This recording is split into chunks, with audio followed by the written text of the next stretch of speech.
là ní BTCធ្លាក់ដល់កអ្នកនរគ្នាមែន3 4ថ្ងៃនេះគឺធ្លាក់ខ្លាំងមែនតើតាំងពី 90k ធ្លាក់រហូតដល់ 74k 74k ធ្លាក់តាំងពីយប់មិញតែឥឡូវនេះវាឡើងបាន 77k វិញហើយអត់ដឹងថាវាបន្តធ្លាក់ទៀតឬក៏វាឡើងទៅលើវិញទេ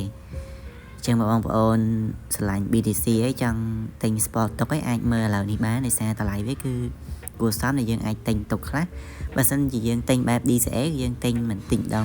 ទៅបើសិនជាវាធ្លាក់ទៅទៀតយើងអាចទិញទៀតចឹងណាតែបើថាវាយើងទិញឥឡូវនេះវាឡើងទៅវិញឡើងដល់ចំណុចខ្ពស់មួយយើងអាចលក់ចេញបានគឺយើងអាចចំណេញហើយអាហ្នឹងសម្រាប់ BTC គឺវាធ្លាក់មកតម្លៃដែរទៀបដែរ 74k អញ្ចឹងសម្រាប់អ្នកនរគ្នាចង់ទិញ BTC តម្លៃ 22 អីអាចមើលនៅតម្លៃនេះបានព្រោះអីតាំងពីតម្លៃវាខ្ពស់តាំងពី